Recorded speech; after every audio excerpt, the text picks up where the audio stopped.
नमस्कार विद्यार्थी मित्रांनो, मी बापू शंकर. इन्फिनिटी स्पर्धा परीक्षा अकॅडमी या प्लॅटफॉर्म वरती आपलं सर्वांचं स्वागत. विद्यार्थी मित्रांनो, आज आपण पाहणार आहे 2024 मध्ये नोबेल पुरस्कार ज्या व्यक्तींना दिलेले आहेत त्यांच्यावरती आजचा आपला लेक्चर असणार आहे. आता या ठिकाणी बघा,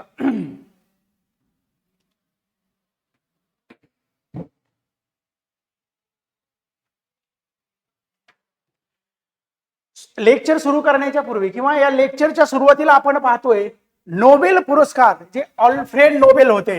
हे व्यक्तिमत्व कोणतं आहे? जे आपल्याला स्क्रीनवरती जो फोटो दिसतोय स्लाइड वरती, तो कोणाचा फोटो आहे? ऑल्फ्रेड नोबेल यांचा फोटो आहे. यांच्याविषयी आपण थोडक्यात माहिती बघूया. आता ऑल्फ्रेड नोबेल हे व्यक्तिमत्व स्वीडिश रसायनशास्त्रज्ञ आहेत. हे कोण आहेत? स्वीडिश रसायनशास्त्रज्ञ आहेत. एक उत्तम अभियंता आहेत. त्याच्यानंतर एक व्यापारी सुद्धा आहेत, लक्षात ठेवा. तर यांनी काय केलं होतं? यांनी डायनामाइटचा शोध लावलेला आहे. कसा शोध लावलेला आहे? डायनामाइटचा शोध लावलेला आहे. यांच्याकडे 355 पेटंट आहेत. यांच्याकडे किती पेटंट आहेत? 355 पेटंट होते. तर त्यातलं एक पेटंट म्हणजे डायनामाइटचा शोध. एक पेटंट म्हणजे डायनामाइटचा शोध. आणि हे पेटंट त्यांना 1867 ला भेटलेलं आहे. कधी भेटलेलं यांना हे पेटंट? 1867 ला भेटलेलं आहे. आणि या पेटंट मधून त्यांनी जो डायनामाइटचा शोध लावलेला आहे, त्यांनी काय शोध लावलेला आहे?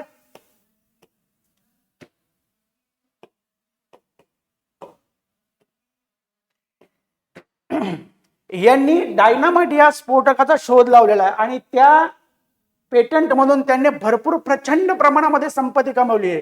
याच्यातून त्यांना अमाप मोठ्या प्रमाणामध्ये पैसा मिळालेला आहे. 1888 ला एक घटना घडते बघा.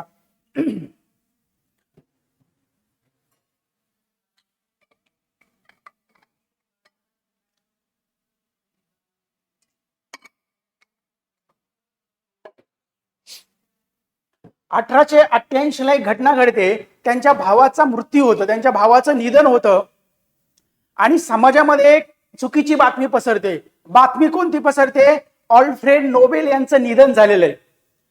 बघा, चुकीची माहिती पसरल्यानंतर एक फ्रेंच वर्तमानपत्र होतं. त्या फ्रेंच वर्तमानपत्राने ऑल्फ्रेड नोबेल यांचा उल्लेख त्यांच्या वर्तमानपत्रामध्ये मृत्यूचा व्यापारी असा केलेला आहे. आणि हे ऑल्फ्रेड नोबेल यांनी ज्यावेळेस हे आर्टिकल वाचलं त्यावेळेस त्यांना कळालं आपण गेल्यानंतर आपल्या पाठीमाग आपली ही ओळख असणार आहे, मृत्यूचा व्यापारी म्हणून. त्यावेळेस त्यांना खूप प्रचंड मोठ्या प्रमाणामध्ये दुःख झालं. त्यावेळेस त्यांनी कळालं की ज्या डायनामाइटचा शोध आपण लावलेला आहे त्यातून जो अमाप मोठ्या प्रमाणामध्ये जो पैसा कमवलेला आहे, त्या पैशाचा वापर आपण जे मानव जातीसाठी जे चांगले काम करतात, जे चांगल्या प्रकारे संशोधन करतात, चांगल्या कल्याणासाठी जे संशोधन करतात, तर त्यांच्यासाठी काय करायचं? हा पैसा आपण चांगल्या कामासाठी वापरायचा. आणि त्यातूनच त्यांनी काय केलेलं आहे? 1995 ला त्यांनी एक मृत्यूपत्र तयार केलं. आणि त्या मृत्यूपत्रामध्ये जवळजवळ त्यांच्या संपत्तीचा 94% हिस्सा एका ठिकाणी ठेवलेला. त्या पैशातून जो काय नफा मिळेल, जो काय उत्पन्न येईल, त्या उत्पन्नाच्या जवळजवळ त्या 5 समभागामध्ये, म्हणजे ज्यावेळेस नोबेल पुरस्कार ज्यावेळेस सुरुवातीला सुरू झाले होते त्यावेळेस हे जे नोबेल पुरस्कार सुरू झाले तर यांच्या मृत्यूपत्रामध्ये जे नोबेल पुरस्कार जसं वर्गीकरण करण्यात आलं होतं, तर ऑल्फ्रेड नोबेल यांनी 5 क्षेत्रामध्ये नोबेल पुरस्कार सुचवलेले होते. आणि त्या 5 क्षेत्रामध्ये त्यांच्या उत्पन्नाचा जो काय वाटा आहे तो वाटा समप्रभावाने विभागून त्यांना द्यावा असं त्यांनी मृत्यूपत्रामध्ये जो 1895 ला त्यांनी मृत्यूपत्र तयार केलं होतं. 1896 ला त्यांची डेथ झालेली आहे, त्यांचं निधन झालेलं आहे. आणि त्या मृत्यूपत्रामध्ये 5च विभागामध्ये त्यांनी नोबेल सुचवलेलं होतं. त्याच्यानंतर बघा, हे 5 क्षेत्रामध्ये त्यांनी पैसा वगैरे खर्च कसा करायचा त्या मृत्यूपत्रामध्ये त्यांनी डिटेल्स मध्ये सांगितलेलं. आता त्यांच्याविषयी आपण माहिती बघूया. डिटेल्स मध्ये याच्याविषयी आपण माहिती बघूया. या ठिकाणी बघा, नोबेल पुरस्कार ऑल्फ्रेड नोबेल स्वीडिश रसायनशास्त्रज्ञ यांच्या स्मरणार्थ दरवर्षी मानव जातीच्या कल्याणासाठी, हे कीवर्ड खूप महत्वाचे आहेत, लक्षात ठेवा, अतुलनीय कामगिरीसाठी किंवा संशोधनासाठी 6 क्षेत्रामध्ये नोबेल पुरस्कार दिला जातो. आत्ताच्या घडीला नोबेल पुरस्कार किती क्षेत्रांमध्ये दिला जातो? तर 6 क्षेत्रांमध्ये दिला जातो. पण परीक्षेमध्ये जर तुम्हाला असा प्रश्न विचारला, ऑल्फ्रेड नोबेल यांच्या मृत्यूपत्रामध्ये किती नोबेल पुरस्कारांचा समावेश होता, म्हणजे किती क्षेत्रातल्या नोबेल पुरस्कारांचा समावेश होता, तर किती क्षेत्रातल्या नोबेल पुरस्काराचा समावेश होता? 5 क्षेत्रातल्या नोबेल 5 क्षेत्रातल्या नोबेल पुरस्कारांचा समावेश होता. जो अर्थशास्त्रातलं एक 6वं नोबेल आहे ते 1969 नंतर द्यायला सुरुवात केलेली आहे. 68 ला याची घोषणा झालेली आहे आणि 69 ला हे नोबेल पारितोषिक अर्थशास्त्रामधलं. पण त्यांच्या मृत्यूपत्रामध्ये आयोग तुम्हाला फसवण्यासाठी या ठिकाणी टाकू शकतो काय की नोबेलच्या मृत्यूपत्रामध्ये किती नोबेल पुरस्कारांचा समावेश होता, किती क्षेत्रांचा. तर या ठिकाणी किती क्षेत्र आहे ते 5च क्षेत्र होते. आता त्याच्यानंतर बघा हे आपण पाहूयाच नंतर. हा नोबेल पुरस्कार दरवर्षी ऑक्टोबर मध्ये डिक्लेअर होतात. कधी डिक्लेअर होतात? ऑक्टोबर मध्ये डिक्लेअर होतात. आणि 10 डिसेंबरला हे नोबेल पुरस्काराचं वितरण होतं. म्हणजेच हे 10 डिसेंबरला हे नोबेल पुरस्कार दिले जातात. पण घोषित कधी होतात? ऑक्टोबर मध्येच घोषित होतात. बघा 2023 ला या पुरस्काराची रक्कम 74 लाखावरून 8 कोटी इतकी करण्यात आलेली आहे. त्याच्यानंतर हे आपण पाहिलंच की भावाच्या मृत्यूनंतर चुकून त्यांच्या वर्तमानपत्रामध्ये त्यांचा उल्लेख काय केला होता. त्याच्यानंतर बघा हे वितरणावरती आयोग काय करू शकतो, तुम्हाला प्रश्न विचारू शकतो की या ठिकाणी बघा जे शांततेचा नोबेल पुरस्कार जर सोडला तर बाकीचे जे नोबेल पुरस्कार आहेत स्टॉकहोम जी स्वीडनची राजधानी या ठिकाणी दिले जातात. पण शांततेचा नोबेल जर आपण पुरस्कार पाहिला तर तो ओस्लो नॉर्वेची राजधानी ओस्लो या ठिकाणी दिले जातात. म्हणजे आता हे वितरण या ठिकाणी केलं जातं. या ठिकाणी ते वेगवेगळे सोहळे घेतले जातात ओस्लो आणि स्टॉकहोम. म्हणजे तुम्हाला या ठिकाणी माहित असायला नोबेल पुरस्काराचं वितरण कोणत्या ठिकाणी होतं? ओस्लो आणि स्टॉकहोम. शांततेचा जर आपण विचार केला शांततेचा नोबेल अवॉर्ड कोणत्या ठिकाणी दिला जातो? ओस्लो या ठिकाणी नॉर्वेची राजधानी. आणि त्याच्यानंतर बघा राहिलेले जे 5 नोबेल आहेत ते कोणत्या ठिकाणी दिले जातात? स्वीडनची राजधानी स्टॉकहोम या ठिकाणी दिले जातात. आता या ठिकाणी बघा ज्यावेळेस नोबेल यांचं निधन झालं त्यावेळेस 1895 ला काय झालेली आहे? नोबेल फाउंडेशन स्थापन झालेले आहे. आणि नोबेल पुरस्काराची सुरुवात 1901 ला झालेली आहे. बघा परीक्षेमध्ये स्टेटमेंट स्वरूपाचा जर प्रश्न विचारला तर तुम्हाला हे स्टेटमेंट असू शकतं की नोबेल पुरस्काराची सुरुवात कधी झालेली आहे? 1901 ला झालेली आहे. बघा तुम्हाला मगाशी सांगितल्याप्रमाणे सुरुवातीला ज्यावेळेस पुरस्कार सुरू झाला त्यावेळेस किती क्षेत्रामध्ये? 5 क्षेत्रामध्ये. आणि या 5 क्षेत्रामध्ये नोबेल द्यायला हवाय हे कुणी सांगितलं होतं? हे अल्फ्रेड नोबेल यांनी त्यांच्या मृत्यूपत्रामध्ये नमूद केलं होतं. आणि त्यांच्या मृत्यूपत्रामध्ये नमूद केल्याप्रमाणे हे या 5 क्षेत्रामध्ये नोबेल पुरस्कार दिला जातो. हे 5 क्षेत्र म्हणजे कोणते क्षेत्र आहेत? अर्थशास्त्राचं जर आपण क्षेत्र सोडलं तर उरलेले जे 5 क्षेत्र आहेत त्या 5 क्षेत्रांचा उल्लेख यांच्या मृत्यूपत्रामध्ये आपल्याला पाहायला मिळतो. त्याच्यानंतर बघा 1969 ला अर्थशास्त्रातील नोबेल पुरस्कार द्यायला सुरुवात केली. आता अर्थशास्त्रातला नोबेल पुरस्कार द्यायला सुरुवात का केली याची एक स्टोरी बघा, लक्षात ठेवा. स्वीडनची मध्यवर्ती बँक रिक्स बँक हिला 300 वर्ष कंप्लीट झाली. याला 300 वर्ष कंप्लीट झाल्यामुळे या बँकेने काय ठरवलं? एक अर्थशास्त्रातला नोबेल पुरस्कार द्यायचं ठरवलं. आणि त्यामुळे 300 वर्षाच्या त्या स्मरणार्थ अर्थशास्त्राचा नोबेल पुरस्कार बघा घोषणा कधी झालेली आहे? 1968 ला घोषणा दिलेली आहे. पण सुरुवात कधी झालेली? आयोगाचे कीवर्ड वापरतो आणि कीवर्ड वापरूनच आपलं काय करत असतो? गोंधळामध्ये टाकत असतो. अर्थशास्त्राच्या नोबेल पुरस्काराची घोषणा कधी झालेली आहे? 1968 ला झालेली आहे. पण पहिला पुरस्कार जर अर्थशास्त्रातला आपण पाहिला तर तो कधी दिलेला आहे? 1969 ला दिलेला आहे. हे दोन्ही आकडे 68 आकडा आणि 69 हे दोन्ही आकडे तुम्हाला माहित असायला हवेत. कारण काय अर्थशास्त्रातलं नोबेल द्यायचं? तर स्वीडनची जी मध्यवर्ती बँक आहे, जशी आपली मध्यवर्ती बँक कुठली आहे? आरबीआय आहे, तशी त्यांची बँक, त्या बँकेला 300 वर्ष कंप्लीट झाले होते. आणि या 300 वर्ष कंप्लीट झाल्यामुळं यांच्या स्मरणार्थ या बँकेच्या स्मरणार्थ काय केला जातोय? हा पुरस्कार अर्थशास्त्राचा म्हणजे हे 5 पुरस्कार म्हणजे अल्फ्रेड नोबेल यांच्या मृत्यूपत्रामध्ये नमूद केलेले 5 क्षेत्र आणि नंतर हे 6वं क्षेत्र कुठलं? अर्थशास्त्र. आता सध्याच्या घडीला नोबेल अवॉर्ड हे 6 क्षेत्रांमध्ये काय केला जातो? दिला जातो. आयोग तुम्हाला या ठिकाणी प्रश्नही विचारू शकतो की कोणकोणत्या क्षेत्रांमध्ये हा पुरस्कार दिला जातो. त्याच्यानंतर आपण बघूया आता आतापर्यंत आपण काय पाहिलं? पार्श्वभूमी पाहिली. पार्श्वभूमी म्हणजेच काय की अल्फ्रेड नोबेल कोण आहेत? अल्फ्रेड नोबेल कोण आहे? त्याच्यानंतर नोबेल पुरस्काराची सुरुवात कशी झालेली आहे? आता या पार्श्वभूमीपेक्षा आतापर्यंत पार्श्वभूमीवरती प्रश्न वगैरे आयोगाचे दिसलेले नाहीत. पण नंतरचा जो कंटेंट आहे हा कंटेंट, या कंटेंट वरती आयोगाने नेहमी प्रश्न विचारलेले आहेत. आपण या ठिकाणी प्रश्न सुद्धा आणले तर नंतर आपण ते प्रश्न पाहणार आहोत. मागाशी सांगितल्याप्रमाणे डायनामाइटचा शोध कधी लावला होता, पेटंट त्यांना कधी भेटलेलं आहे? 1867 ला त्यांना पेटंट भेटलं होतं. आता आयोगाने बघा या ठिकाणी या कंटेंट वरती प्रश्न विचारला होता, सर्वात कमी वय की ज्या कमी वयाच्या व्यक्तीला पुरस्कार भेटलाय, कुणाला भेटलेला आहे? मलाला युसुफझई 17 वर्षाची होती. आयोगाने याच्यावरती प्रश्न विचारला होता. ही पाकिस्तानच्या आहेत. पाकिस्तानच्या मलाला युसुफझईला कोणत्या वर्षी पुरस्कार भेटलेला आहे? कोणत्या वर्षी पुरस्कार भेटलेला आहे? म्हणजे त्यांचं वय त्यावेळेस किती होतं? त्यांचं वय 17 वर्ष होतं. त्यांचं वय किती होतं? 17 वर्ष होतं. आणि सर्वात वयोवृद्ध जॉन गुडइनफ यांना 57व्या वर्षी पुरस्कार भेटलेला आहे. त्यांना कुठल्या क्षेत्रामध्ये भेटलेला आहे? रसायनशास्त्रामध्ये भेटलेला आहे यांना. आणि यांना कुठल्याला भेटलेला आहे? यांना शांतता या क्षेत्रामध्ये भेटलेला आहे. मलाला यांना कोणत्या क्षेत्रामध्ये भेटलेला आहे? शांतता क्षेत्रामध्ये भेटलेला आहे. जॉन गुडइनफ यांना कोणत्या क्षेत्रामध्ये भेटलेला आहे? रसायनशास्त्र. हे दोन नावं तुम्हाला माहित असायला हवेत. सर्वात कमी वय, सर्वात जास्त वय. आयोग या ठिकाणी जास्तीत जास्त 3 व्यक्तींना हा पुरस्कार दिला जातो. आणि हा पुरस्कार मरणोत्तर दिला जात नाही, हे एक लक्षात ठेवा. हा पुरस्कार मरणोत्तर दिला जात नाही, पण एखाद्या व्यक्तीला त्याच्या निधनाच्या अगोदर जर तो पुरस्कार जर घोषित केलेला असेल, त्याची घोषणा जर झालेली असेल, तर तो पुरस्कार दिला जातो. लक्षात ठेवायचं, कारण आयोग त्याचं स्टेटमेंट तुम्हाला विचारू शकतो. त्याच्यानंतर बघा या ठिकाणी आपण काय केलं? नोबेल पुरस्कारचे एक महत्वाचे मुद्दे आपण सुरुवातीला पाहून घेतले. याच्यानंतर आपण एक भारतीय अँगल पाहतोय. म्हणजे भारतीय व्यक्तींचं आतापर्यंत भारतीय व्यक्तींना नोबेल पुरस्कारामध्ये कशा प्रकारे स्थान भेटलेले. बघा हे सगळे तुम्हाला जे चित्र दिसतात बघा, नावाचे फोटो वगैरे दिसत का नाही, हे सगळे भारतीय आहेत बघा. यांना नोबेल अवॉर्ड भेटलेला आहे. या ठिकाणी आपण समोर नावं दिले आहेत. आता हे जे हायलाइट जे केलेले आहेत आपण लक्षात ठेवा, तर हे रेड कलर मध्ये दिसले हे खरे ज्यावेळेस त्यांना पुरस्कार भेटला होता. आता इंटरनेटवरती जर तुम्ही जर गेलात तर इंटरनेटवरती ही नावं दिसतात तुम्हाला, 9 नावं दिसतात. 9 तुम्हाला फोटो सुद्धा या ठिकाणी त्यांचे दिसतात. त्यांचे फोटो सुद्धा आपल्याला बघायला मिळतात.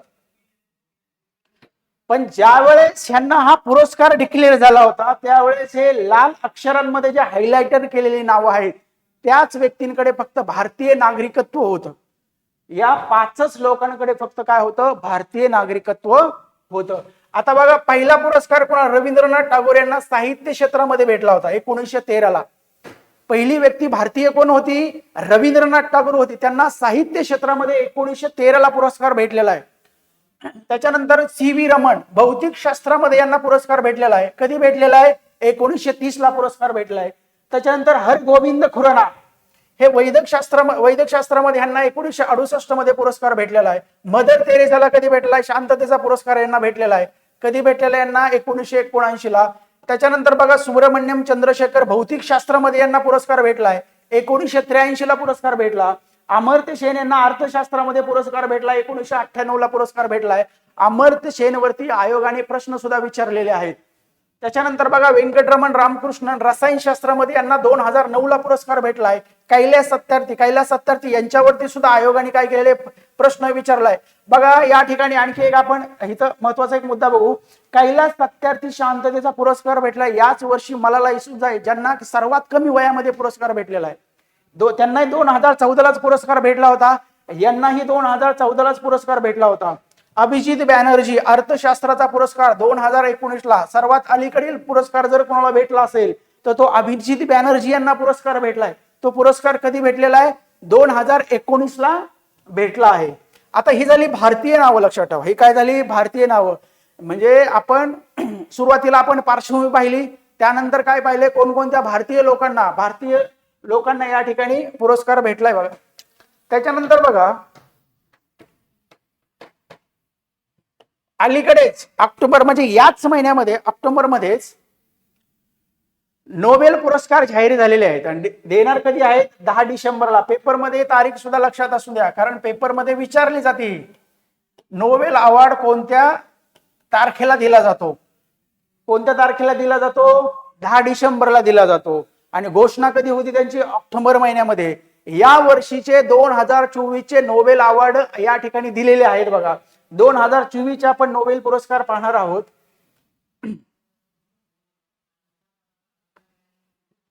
त्यापूर्वी आपण काय मुद्दे बघूया. आता पुरस्कार पाहण्याच्या पूर्वी पुरस्कार बघा, ठीक आहे, आपण पुरस्कार पाहूया.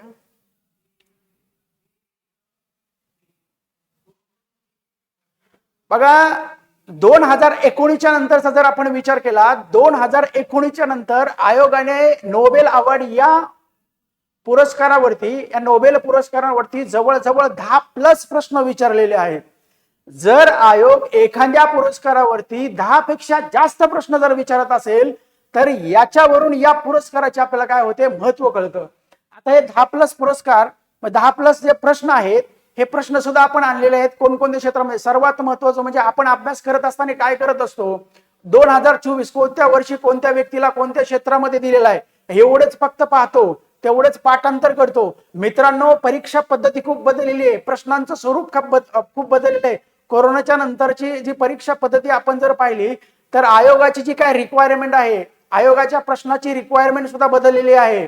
म्हणजेच काय की तुम्हाला एखाद्या व्यक्तीला कोणत्या क्षेत्रामध्ये पुरस्कार दिलेला आहे त्याच्या बाहेर आयोग गेलेला आहे, आणि तुम्हाला जर परीक्षेमध्ये मार्क मिळवायचा असेल तर तुम्हाला आयोगाच्या रिक्वायरमेंट नुसारच तयारी करावी लागते, आयोगाच्या डिमांड नुसार तयारी करावी लागते. जर आपण आयोगाच्या रिक्वायरमेंट नुसार तयारी केली नाही, आयोगाच्या डिमांड नुसार तयारी केली नाही, तर आपल्याला अभ्यास करून सुद्धा त्याचा मनावा तसा फायदा होत नाही.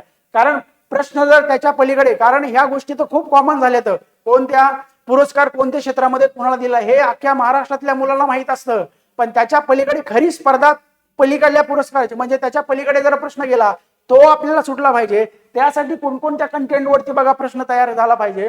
आता या ठिकाणी आपण डिटेल्स मध्ये पाहणार आहेत. पहिला पुरस्कार भौतिक शास्त्रातला आपण पुरस्कार बघूया.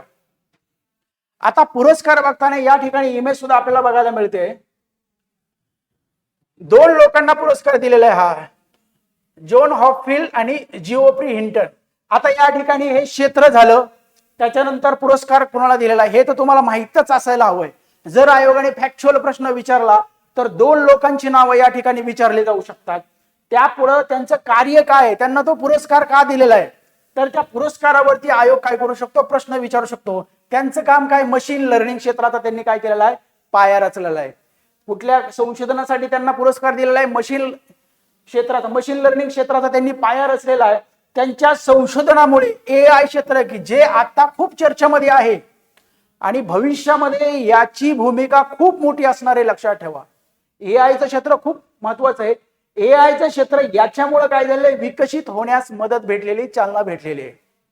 म्हणजे हे जे 2 मुद्दे आहेत, हे 2 मुद्दे खूप महत्वाचे आहेत, परीक्षेमध्ये येऊ शकतात. म्हणजे या ठिकाणी आपल्या लक्षात काय काय ठेवायचंय, भौतिक शास्त्राचा पुरस्कार या वर्षी 2024 ला कोणाला भेटलेला आहे, त्याच्यानंतर कशासाठी भेटला, क्षेत्र कोणतं, भौतिक शास्त्र, नावं या ठिकाणी लक्षात ठेवायची. त्यानंतर कोणत्या कार्यासाठी, मशीन लर्निंग क्षेत्राचा पाया आहे, मग त्याच्यामुळे काय झालेलं आहे, AI क्षेत्र विकसित होण्यास मदत झालेली आहे. आणि सर्वात महत्वाचं म्हणजे लक्षात ठेवा, हे जे 6 क्षेत्र आहेत मित्रांनो, या 6 क्षेत्रातले पुरस्कार जे जाहीर करतात ते वेगवेगळे करतात. बघा या ठिकाणी बघा, हा भौतिक शास्त्राचा पुरस्कार कोण देतं, या ठिकाणी तुम्हाला दिला royal Swedish academy of science. या इमेज मध्ये शेवटी दिसतंय बघा, इमेज मध्ये काय आहे, royal Swedish academy of science. हे काय करत असतं, या पुरस्काराची घोषणा करतं. हे तुम्हाला घोषणा कोण करतं हे सुद्धा माहित असायला हवं. मार्केटमधली तुम्ही जर पुस्तकं जर पाहिली चालू घडामोडीची, तर या पुरस्काराची घोषणा कोण करतं हे दिलेलं नाहीये, लक्षात ठेवा. तुम्हाला हे सुद्धा माहित असायला हवंय, कारण आयोगाने या ठिकाणी जर प्रश्न तयार केला, जाहीर कोण करतं, तर आपला चुकायला नको. हे माहित असतं सर्वांना, जवळजवळ जाहीर कोण करतं हे सुद्धा माहित. प्रत्येक इमेजच्या खाली जे आपल्या स्लाइड मध्ये ज्या इमेज दिसणार आहेत, कोणाला तो पुरस्कार दिलाय, प्रत्येक इमेजच्या खाली या ठिकाणी बघा त्या अकॅडमीचं नाव असणार आहे, कोण जाहीर करते त्यांचं नाव असणार आहे. म्हणजे या ठिकाणी लक्षात ठेवायला का, या ठिकाणी लक्षात काय काय ठेवायचंय, क्षेत्र लक्षात ठेवायचं, नाव लक्षात ठेवायचंय, कार्य लक्षात ठेवायचंय, आणि जाहीर कोण करतंय याच्या पलीकडे शक्यतो प्रश्न जाणार नाहीये. आणि जर खूपच महत्वाचं, आता भौतिक शास्त्रामध्ये जास्त डिटेल्स मध्ये प्रश्न विचारला जात नाहीये. भौतिक शास्त्र असेल, रसायनशास्त्र असेल, आता हे जे काही शास्त्र आहेत यांच्यामध्ये जास्त प्रश्न जर डिटेल्स मध्ये जर गेला तर शांततेचा नोबेल पुरस्कार आणि साहित्याचा नोबेल पुरस्कार, या 2 क्षेत्रांवरती डिटेल्स मध्ये सविस्तर माहिती प्रश्न कसाही जाऊ शकतो. म्हणजे त्या ठिकाणी प्रश्न विचारण्यासाठी आयोगाला भरपूर मोठ्या प्रमाणामध्ये वाव आहे.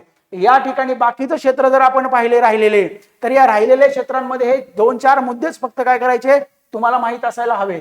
आयोगाचे जर जुने पेपर जर बघितलं तर या क्षेत्रांवरती एवढे 4 मुद्द्याच्या बाहेर आयोग आतापर्यंत तरी गेलेला नाहीये. पण साहित्य आणि शांतता हे दोन क्षेत्र जर बघितली तर आयोगाचा प्रश्न विचारण्याचा जो ट्रेंड आहे, जो आवक आहे, तो खूप जास्त आहे. आपण नंतर प्रश्न बघणार आहोत, त्या प्रश्नामध्ये ते आपल्याला कळेलच पुढे. त्याच्यानंतर बघा रसायनशास्त्राचे हे नोबेल आहे. रसायनशास्त्राचं नोबेल कोणाकोणाला दिले बघा, David Baker, Demis Hassabis, John Jumper या तिघ जणांना दिलेलं आहे. या तिघ जणांना दिलेलं आहे. यांचं काम काय बघा, प्रथिनांचे संशोधन. क्षेत्र कुठलंही रसायनशास्त्र. त्याच्यानंतर नाव यांची लक्षात ठेवायची. कार्य काय, प्रथिनांचं संशोधन. त्यांच्या या संशोधनामुळे प्रथिनांची रचना आणि अमिनो ऍसिडचा क्रम यांच्यातील दुवा प्रस्थापित करता आला. या ठिकाणी आलाय. आता या ठिकाणी बघा यांचं एक कार्य लक्षात ठेवलं. आता या ठिकाणी आपल्याला एक आणखी एक महत्वाची गोष्ट, आयोग या ठिकाणी आपल्याला एक चुकू शकतो बघा. ह्या तिघ जणांना समप्रमाणामध्ये रक्कम भेटणार नाहीये. जी रक्कम आहे नोबेल पुरस्काराची, जी रक्कम आहे ती डेव्हिड यांना 50% भेटणार आहे आणि या दोघांना 50% भेटणार आहे. या ठिकाणी बघा डेव्हिड बेकर यांचं हे काम आहे, या कामासाठी त्यांना 50% आणि या दोघांचं हे काम आहे. डेव्हिड यांनी काय केलेलं, फॉर कॉम्पिटेशनल प्रोटीन डिझाईन केलेलं आहे आणि ह्यांनी काय केलेलं, फॉर प्रोटीन स्ट्रक्चर प्रेडिक्शन केलेलं आहे. बघा ह्या दोघांचं काम एक आहे, यांचं एक काम, बेकरचं काम एक आहे. बेकरला 50% वाटा भेटणार आहे. पेपर आयोग या ठिकाणी काय करू शकतो, हे कीवर्ड वापरू शकतो. तिघ जणांना सारख्या समप्रमाणामध्ये रक्कम मिळणार आहे. हे स्टेटमेंट कसं चुकीचं आहे लक्षात ठेवा.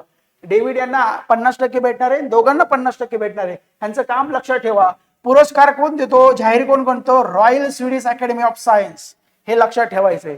हे प्रत्येक इमेजमध्ये तुम्हाला शेवटी स्टेटमेंट दिलेलं असेल की पुरस्कार जाहीर कोण करतो.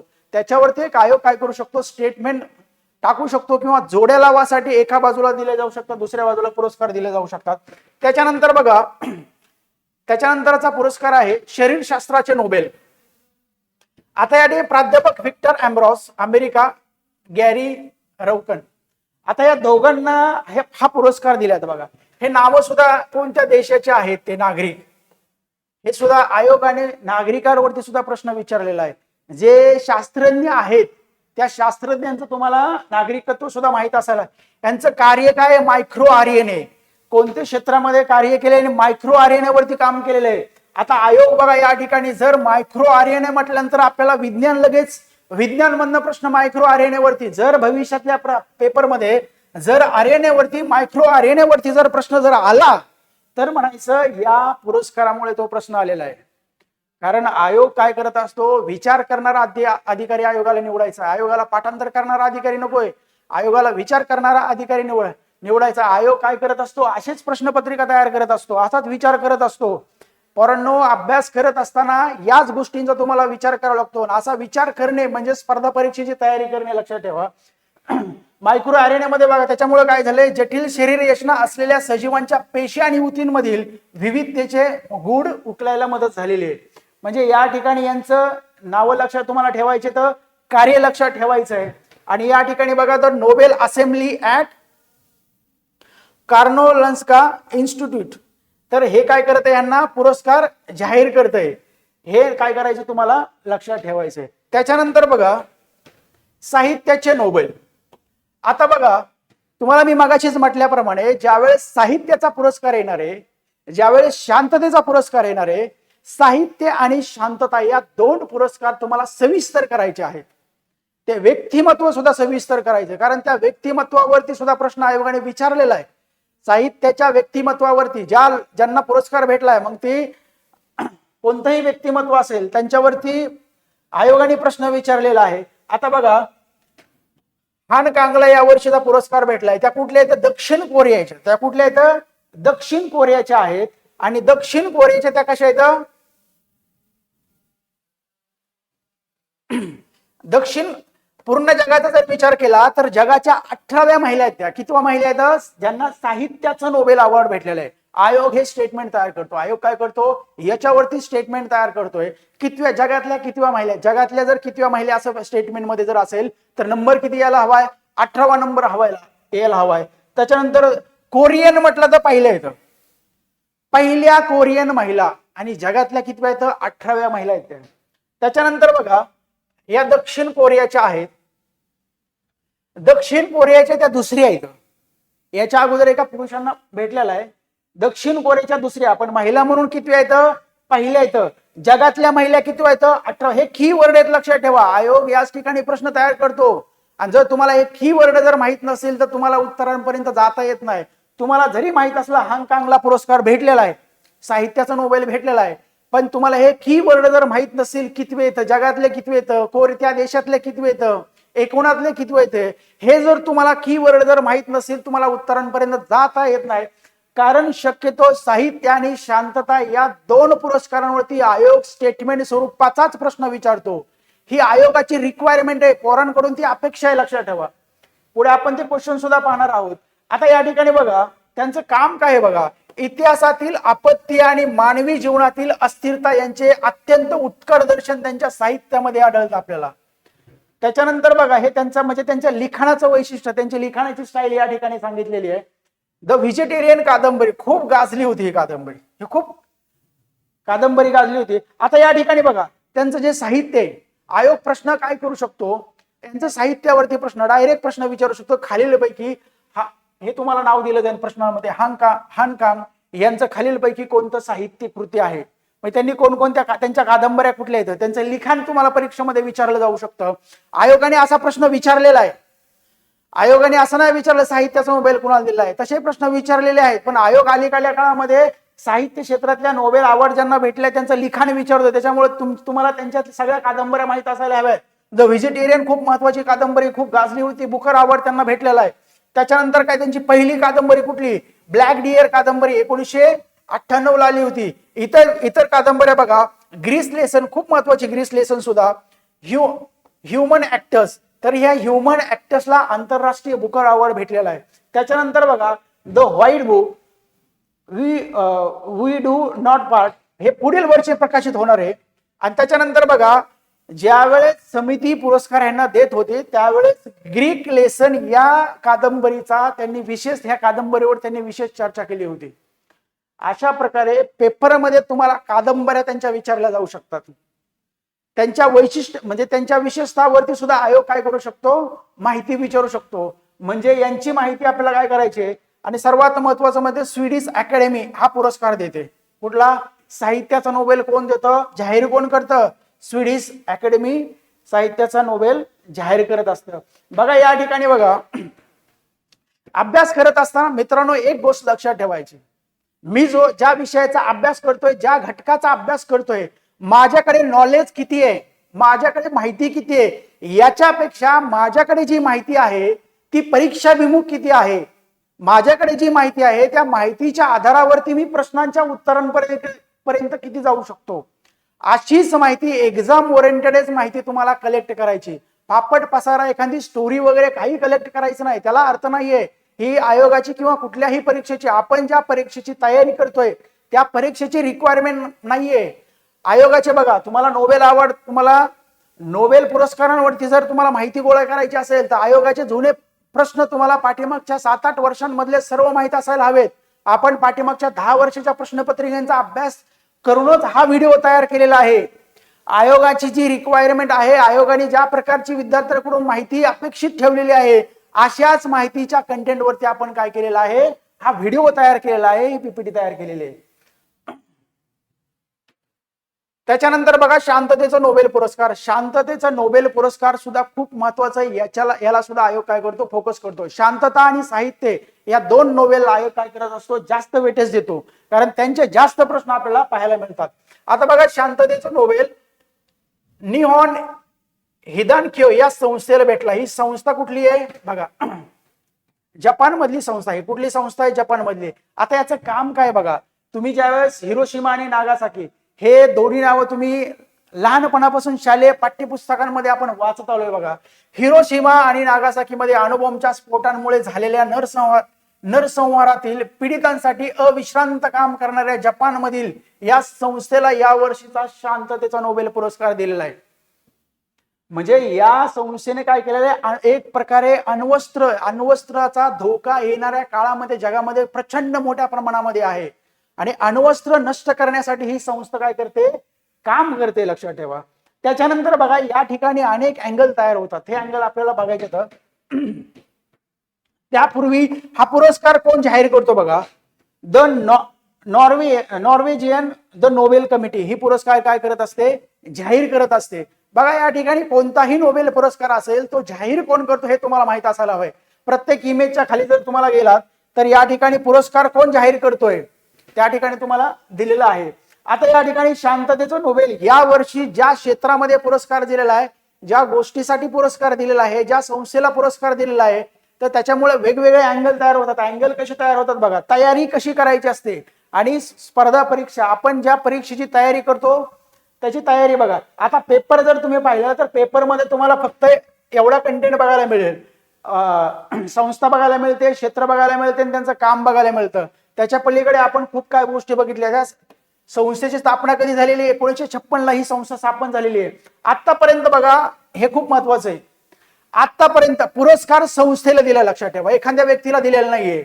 जर पुरस्कार संस्थेला दिलेला असेल तर आयोग प्रश्न त्या ठिकाणी तयार करतो की आतापर्यंत किती संस्थांना हा पुरस्कार दिलेला आहे. कारण कोणकोणत्या संस्था कधी विचारला असता, जर संस्था जर कमी असत्या तर इथं प्रश्न तयार झाला असता. पण या ठिकाणी संस्था भरपूर आहेत, 28 संस्था इथं, त्याच्यामुळे 28 संस्थांची नावं देणार नाही आयोग. या ठिकाणी बघा 28 संस्थांना पुरस्कार दिलेला आहे. पण पुरस्कार किती वेळा दिलेला आहे हा जर आपण म्हटलं तर हा पुरस्कार 31 वेळा दिलेला आहे. किती वेळा दिलेला आहे? 31 वेळा दिलेला आहे. संस्था किती तर 28 आहे, पुरस्कार किती वेळा? 31 वेळा. मग या ठिकाणी UNHRC जी निर्वासितांसाठी काम करते तिला 1954 आणि 1981 या 2 वर्षी पुरस्कार भेटलेला आहे. म्हणजे या संस्थेला किती वेळा पुरस्कार भेटलाय? 2 वेळा पुरस्कार भेटलेला आहे. आणि रेड क्रॉस आयोगाने याच्यावरती प्रश्न विचारलेला आहे, आयोगाने रेड क्रॉस वरती प्रश्न विचारलेला आहे. लक्षात ठेवा या वर्षी परत या 2 संस्था या संस्थेमुळे चर्चेमध्ये आल्यात. पेपरमध्ये यांची नावं सुद्धा तुम्हाला बघायला मिळू शकतात. यांना रेड क्रॉसला 1917, 1944 आणि 1963 असा 3 वर्षे पुरस्कार भेटलेला आहे. म्हणजे हे दोघांचे जर हे पुरस्कार जर मायनस केले तर संस्था इथं 28 आकडा होतो. म्हणजे संस्थांचा जर आपण विचार केला तर 28. परीक्षेमध्ये की वर्ड असो, किती संस्थांना पुरस्कार दिलाय, किती संस्थांना पुरस्कार दिलाय? 28 संस्थांना पुरस्कार दिलेला आहे. पण शांततेचा नोबेल पुरस्कार किती वेळा दिलेला आहे असा जर तुम्हाला म्हणजे स्टेटमेंट असेल तर त्याचं उत्तर काय असणार आहे? 31 वेळा दिलेला आहे. संस्था 28, टाइम किती आहे? 31 वेळा दिलेला आहे.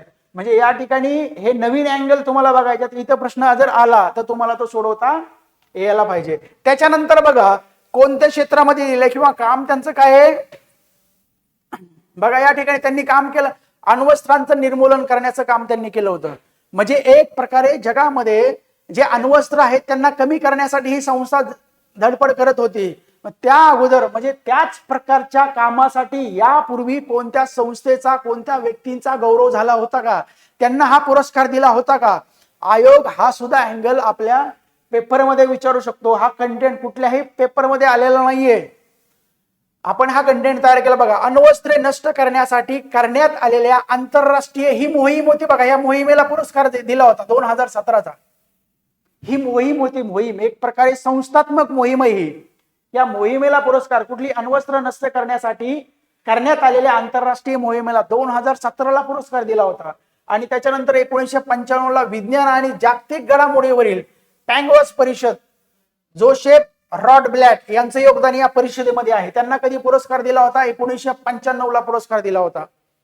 आता या ठिकाणी बघा हे परीक्षेमध्ये असाही प्रश्न येऊ शकतो. याच्यामध्ये फक्त हे आता 2024 ला नवीन ऍड झालेली संस्था ऍड करायची. आयोगाच्या प्रश्नाचं टायटल हे असू शकतं. तुम्हाला पर्यायामध्ये हे ऑप्शन दिसू शकतात. तुम्हाला प्रश्न सोडवता आला पाहिजे.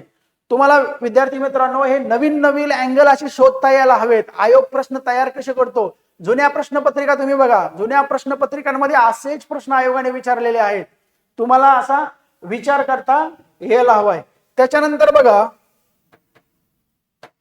अर्थशास्त्राचे नोबेल अवॉर्ड हे 6 नंबरचं सर्वात शेवटी घोषित होणारा जर कुठला जर नोबेल पुरस्कार असेल तर तो पुरस्कार कुठला? अर्थशास्त्राचा नोबेल. देशाच्या समृद्धीमध्ये संस्थात्मक उभारणीचे महत्व याविषयीचे संशोधन कुणी कुणी केलेले आहे? डॅरेन ॲसेनमोग्लू, सायमन जॉन्सन आणि जेम्स ए रॉबिन्सन. त्यांची नावं बघा ठिकाणी दिले तर कोणत्या ठिकाणचे ते. त्याच्यानंतर ह्या 3 जणांची नावं परीक्षेमध्ये विचारले जाऊ शकतात. त्यांचं कार्य सुद्धा या ठिकाणी विचारलं जाऊ शकतं बघा. पुरस्कार कोण जाहीर करतं? The royal Swedish academy of science. The royal Swedish academy of science हे नाव अगोदर सुद्धा आपण काय केलेलं पाहिलेलं आहे.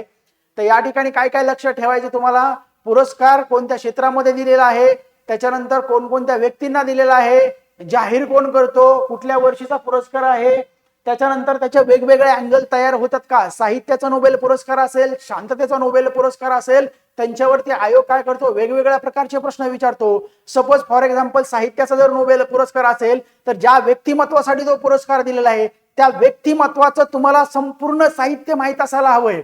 संपूर्ण साहित्य जरी माहीत नसलं, त्याची असे महत्वाच्या कादंबऱ्या, अशा महत्वाची पुस्तकं तुम्हाला माहीत असायला हवेत की ज्या पुरस्कारांना ज्या पुस्तकांना, ज्या कादंबऱ्यांना यापूर्वी कुठला तरी पुरस्कार भेटलेला आहे, ते पुरस्कारयुक्त पुस्तकं, पुरस्कारयुक्त कादंबऱ्या परीक्षेमध्ये आयोग टाकण्याचा प्रयत्न करत असतो. आयोगाने तसे प्रश्न सुद्धा विचारलेले आहेत. शांतता पुरस्कारावरती सुद्धा आयोग काय करतो? एखादी संस्था, आता यावर्षी संस्थेला पुरस्कार दिलेला आहे तर संस्थेवरती यापूर्वी नोबेल पुरस्कार कोणकोणत्या संस्थेला भेटला होता, कोणकोणत्या संस्थेला, खाली रेड क्रॉस आणि आणखी एक महत्वाची संस्था आपण पाहिली होती. त्यानंतर बघा 28 संस्थांना पुरस्कार भेटलेला आहे आणि त्याच्यानंतर 31 वेळा पुरस्कार भेटलेला आहे. हे महत्वाचे आकडे. आणि त्यानंतर अण्वस्त्रासाठी एक, त्याच्यानंतर हे 2 ज्या काही संस्थात्मक संस्था आहेत यांना सुद्धा आयोग इथं सुद्धा प्रश्न तयार करतोय, तुम्हाला माहित असायला हवं. त्याच्यानंतर बघा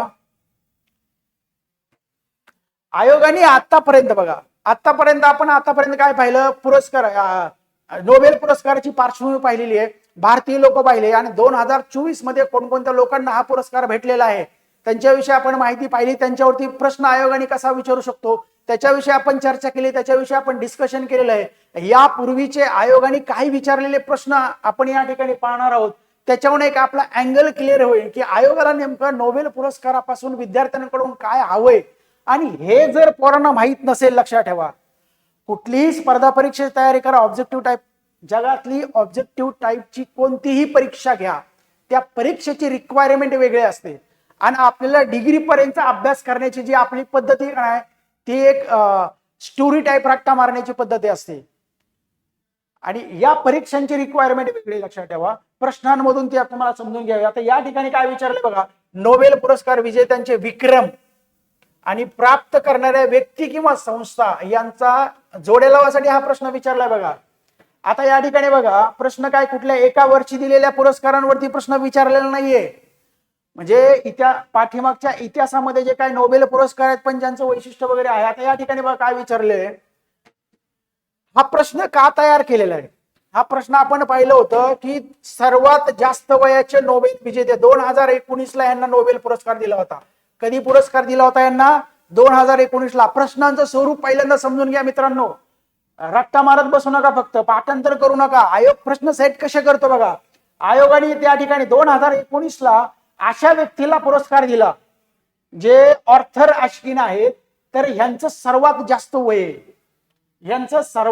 वय आहे. तर या व्यक्तीला काय दिलेलं आहे? Nobel Oscar. हा ठीक आहे. या ठिकाणी बघा 2019 ला यांना पुरस्कार दिला. मग या ठिकाणी बघा एका बाजूला ते काय करतात, जोड्या लावासाठी प्रश्न विचारला जातो, एका बाजूला काय केल्या जातात, ते नोबेल विजेते किंवा संस्था वगैरे विचारल्या जातात. म्हणजे तुम्हाला महत्वाच्या जोड्या लावासाठी प्रश्न त्या ठिकाणी बघा ऑप्शन मधून 1-2 पर्यायांवर तुम्ही काय करू शकता, उत्तरांपर्यंत जाऊ शकता. त्यानंतर बघा पुढचा, अर्थशास्त्रातील नोबेल पुरस्कार विजेते 2019 अभिजित बॅनर्जी यांच्या आजवरचा जीवन प्रवास पुढील मुद्द्यांमध्ये दिलेला आहे, त्यांची पुनर्जुळणी करून योग्य पर्याय निवडा. आता या ठिकाणी त्यांनी काय म्हटलेलं आहे बघा, अभिजित बॅनर्जी, तुम्हाला मागाशीच मी सांगितलं होतं, आता हे भारतीय व्यक्तिमत्व आहे. भारतीय व्यक्तिमत्व असल्यामुळे जर एखाद्या भारतीय व्यक्तीवरती जो नोबेल पुरस्कार दिलेला असेल तर तो खूप महत्वाचा असतो. त्या भारतीय व्यक्तीची संपूर्ण माहिती तुमच्याकडे असायला हवी. त्याच्या क्षेत्रावरती त्यांची कुठले पुस्तक असेल, कुठल्या संस्थेच्या रिलेटेड असेल, कुठल्या वर्तमानपत्राच्या रिलेटेड काम करत असतील तर त्यांच्यावरती आयोग काय करू शकतो, प्रश्न विचारू शकतो. या ठिकाणी बघा व्यक्तिमत्वावरती, त्यांच्या कार्यावरती ते वेगवेगळे स्टेटमेंट दिलेले आहेत आणि ते स्टेटमेंट काय, त्यांनी खालीलपैकी कोणती योग्य स्टेटमेंट आहेत असा आयोगाने प्रश्न विचारलेला आहे. म्हणजे या प्रश्नाची आयोगाची जी काय काठिण्य पातळी आहे ती खूप कशी जास्त आहे बघा. आयोगाने फक्त इथं आपण फक्त काय करतो, कोणत्या क्षेत्रामध्ये कोणत्या वर्षी कोणत्या व्यक्तीला पुरस्कार दिलेला एवढीच फक्त माहिती पाहतो आणि नोबेल पुरस्काराचा अभ्यास झालेला असा काय करतो, विचार करतो. पण या ठिकाणचा जर आपण प्रश्न पाहिला तर त्या प्रश्नांमध्ये आपल्याला काय बघायला मिळतंय, तर या प्रश्नांमध्ये आपल्याला बघायला मिळतंय की अभिजित बॅनर्जी यांच्याविषयीची माहिती विचारलेली आहे आणि या प्रश्नाची काठिण्य पातळी खूप जास्त आहे, लक्षात ठेवा. त्याच्यानंतर बघा पुढचा प्रश्न आहे, 2018 मध्ये अर्थशास्त्राचे नोबेल पारितोषिक कोणाला मिळाले, त्यांनी शाश्वत आणि दीर्घकालीन आर्थिक विकासामध्ये योगदान दिलेले आहे. आता बघा या ठिकाणी 3 नंबरचा ऑप्शन आपल्याला विल्यम्स नॉर्दस आणि पॉल रोमर यांना हा पुरस्कार, यांचं फक्त नाव विचारलेलं आहे. या ठिकाणी बघा साहित्य, तुम्हाला म्हटलं होतं साहित्य आणि जर शांतता या 2 क्षेत्रांमध्ये जर पुरस्कार दिलेला असेल तर त्यांची डिफिकल्टी लेवल हाय असते. अर्थशास्त्रातल्या पुरस्कारावरती आता अभिजित बॅनर्जी हे भारतीय व्यक्तिमत्व होतं, भारतीय व्यक्तिमत्व असल्यामुळं त्यांच्यावरती प्रश्न काय डिटेल्स मध्ये गेलेले आहे. आता बघा 2017चे साहित्याचे नोबेल पारितोषिक कानुओ इशिगुरो यांना मिळाले, पुढील पैकी कोणती साहित्य कृती त्यांची नाही. आता बघा तुम्हाला मागाशी मी सांगितलं होतं, जर साहित्यावरती प्रश्न जर तयार केला तर सध्याचा आयोगाचा जो पॅटर्न आहे तो फक्त खालीलपैकी साहित्यामध्ये कोणाला पुरस्कार दिला असा प्रश्न येणार नाहीये. असं येणार नाही असं नाही, येऊ शकतो प्रश्न, पण एवढा सोपा शक्यतो आयोग विचारणार नाहीये. आपली तयारी अशी असायला हवी, कशी, साहित्यामध्ये नोबेल दिलेले ना तर त्या व्यक्तिमत्वाचं संपूर्ण साहित्य तुम्हाला माहित असायला हवंय. त्याच्यानंतर बघा या ठिकाणी साहित्य कृती विचारलेली, तर अ ब कड अशी 5 ऑप्शन दिलेले आहेत. त्यांनी काय विचारले, कुठली नाही विचारलेले. त्यांनी काय केलेले, ड आणि या ठिकाणी नव्हती, त्यांनी असे डिफिकल्टी लेवल म्हणजे प्रश्नांची काठिण्य पातळी कशी आहे, खूप जास्त आहे बघा. त्याच्यानंतर बघा अँथ्रोपोसिन या संज्ञेचा नेहमी वापर करणारे आणि 1995 साली ज्यांना रसायनशास्त्राचे नोबेल पारितोषिक मिळाले ते पॉल जे क्रुझनर हे टिंबटिंबचे नागरिक आहेत बघा, नेदरलँडचे नागरिक आहेत. आयोगाने या ठिकाणी एकदम साधा सिंपल प्रश्न विचारलेला आहे, नागरिकत्व म्हणजे कोणत्या देशाचे नागरिकत्व आहे, म्हणजे आपल्याला एखाद्या व्यक्तीला जर नोबेल पुरस्कार भेटलेला असेल तर ते कोणत्या देशाचे नागरिक आहेत हे सुद्धा तुम्हाला माहित असायला हवंय. आयोग असा एकदम सोपा सुद्धा प्रश्न विचारू, पण असा प्रश्न जर विचारला तर महाराष्ट्रातल्या जवळजवळ प्रत्येक पोराला तो सोडवता येईल. इथं कॉम्पिटिशनच राहणार नाहीये, लक्षात ठेवा. खरं कॉम्पिटिशन कुठे, या प्रश्नांमध्ये खरं कॉम्पिटिशन आहे. असे प्रश्न तुम्हाला सोडवता आले पाहिजे. असे प्रश्न जर सोडवता आले तर तुम्ही बाकीच्यांच्या पुढे जाणार आहेत. असे प्रश्न फक्त तुम्हाला स्पर्धेमध्ये टिकून राहण्यासाठी, हे प्रश्न फक्त स्पर्धेमध्ये टिकवण्यासाठी बघा, पण पुढे जाण्यासाठी असे प्रश्न तुम्हाला सॉल्व्ह करता यायला हवेत. अशा प्रश्नांचा तुमचा अभ्यास असायला हवाय. त्याच्यानंतर बघा 2021 साली 2021 सालचे नोबेल शांतता नोबेल पारितोषिक प्राप्त झालेल्या मारिया रेसा यांनी रॅपलर नावाची टिंबटिंब स्थापना केलेली आहे. आता बघा या ठिकाणी आयोगाला विचारायचं नेमकं काय, हे रॅपलर नावाचे काय आहे, संघटना आहे बघा, संस्था आहे, कंपनी एक प्रकारची. ती शांततेचा नोबेल पुरस्कार दिलेला आहे मारिया रेसा यांना, पण आयोगाने ऑप्शन मध्येच ते मारिया रेसा यांना शांततेचा नोबेल पुरस्कार दिलेला आहे हे सांगून टाकलेलं आहे. आयोगाला काय विचारायचंय, मारिया रेसांची ही काय रॅपलर कंपनी आहे तर ही काम काय करते, आयोगाला असं विचारायचंय. कुठल्या क्षेत्रामध्ये काम करते, क्षेत्र कुठलं आहे, शोध पत्रकारितेसाठीची डिजिटल माध्यम कंपनी आहे रॅपलर नावाची कंपनी. याचं क्षेत्र आयोगाने विचारलंय, कोणत्या क्षेत्रामध्ये काय करते, म्हणजे आपला अभ्यास इथून इथपर्यंत असतो. फक्त या 2 शब्दापुरता आपला अभ्यास असतो. आपला अभ्यास शांततेपासून सुरू होतो, मारिया रेसा यांच्यापाशी संपतो. आयोगाने तिथून पुढे सुरुवात केलेली आहे. संघटना विचारलेली आहे, ती कंपनी विचारलेली आहे, ती कंपनी सुद्धा काय करते. म्हणजे आपल्याला जर माहिती, जर आयोगाची जर आपली रिक्वायरमेंट जर आपण पाहिली तर आयोगाच्या रिक्वायरमेंट नुसार आपल्याला जर नोबेल पुरस्कारावरती मित्रांनो 10+ प्रश्न जर 2019 नंतर येत असतील तर या नोबेल पुरस्काराचं महत्व आपल्याला या ठिकाणी समजतंय. त्यामुळे जर एक मार्क येणारा, आता बघा नवीन जी परीक्षा पद्धती आहे या परीक्षा पद्धतीमध्ये प्रिलिमचं कट ऑफ, आता एकच कट ऑफ लागणार, त्यामुळे प्रिलिमचं कट ऑफ कमीच लागणार आहे. पण प्रिलिमचं कट ऑफ हे फक्त तुम्ही मेन्स देण्यापुरतं मर्यादित असणार आहे. जर तुम्हाला मुख्य परीक्षेमध्ये पास होऊन जर तुम्हाला पोस्ट मिळवायची असेल तर मुख्य परीक्षेमध्ये कट ऑफ हे खूप हाय जाणार आहेत, लक्षात ठेवा. कारण कॉम्पिटिशन साठी मुलं सगळं भरपूर जास्त प्रमाणामध्ये मुलं असणार आहेत. मग यांच्यासाठी कट ऑफ जास्त लागणार आहे. कट ऑफ वाढवण्यासाठी ज्या घटकांवरती प्रश्न नेहमी येतात. असे घटक एकदम सविस्तर तुम्हाला करावे लागतात. या घटकाला नोबेल पुरस्कार हा खूप जगातला सर्वात मोठा प्रतिष्ठेचा समजला जातो. या पुरस्कारावरती आयोग नेहमी प्रश्न विचारत असतो. 10+ प्रश्न, जर 10+ परीक्षांमध्ये जर आयोगाने प्रश्न विचारलेले असतील तर याच्याहून याचं महत्व आपल्याला कळतं. त्यामुळे या पुरस्कारांची आपल्याला सविस्तर माहिती या ठिकाणी करता येते. आता या ठिकाणी बघा, आपला जो आजचा जो लेक्चर होता त्या लेक्चरमध्ये आपण जो कंटेंट तयार केलेला आहे तो कंटेंट आयोगाच्या रिक्वायरमेंट नुसारच केलेला आहे. आपण फापट पसा या ठिकाणी देण्याचा प्रयत्न केलेला नाहीये. आयोगाने ज्या ज्या अँगलवरती यापूर्वी प्रश्न विचारलेले आहेत ते अँगल आणि आणखी कुठल्या अँगलवरती प्रश्न भविष्यामध्ये येऊ शकतो असे सर्व अँगल या ठिकाणी काय केलेत आपण कव्हर केलेले आहेत. या ठिकाणी बघा, आपलं युट्यूबचं चॅनल इन्फिनिटी स्पर्धा परीक्षा अकॅडमी, युट्यूब वरती लाईव्ह सेशन रोज होत असतात मित्रांनो. हे काय करा, तुम्ही जॉईन करा. आपल्या मित्रांनाही या चॅनलची काय करा लिंक पाठवा. आपलं टेलिग्रामचं चॅनल या ठिकाणी इन्फिनिटी स्पर्धा परीक्षा अकॅडमी, या चॅनलवरती आपला डेली कंटेंट सुद्धा पडत असतो. वेगवेगळ्या ज्या काय अकॅडमीचे जे काय कोर्स वगैरे लॉन्च होत असतात, त्याच्यानंतर महत्वाची इन्फॉर्मेशनच्या पीडीएफ वगैरे ज्या कंटेंटच्या पीडीएफ आहे, लेक्चरच्या पीडीएफ, या पीडीएफ या टेलिग्रामवरती तुम्हाला बघायला मिळत असतात. त्याच्यामुळं हे टेलिग्राम जॉईन सुद्धा करायला विसरू नका. या ठिकाणी मित्रांनो आपण या ठिकाणी थांबत आहे.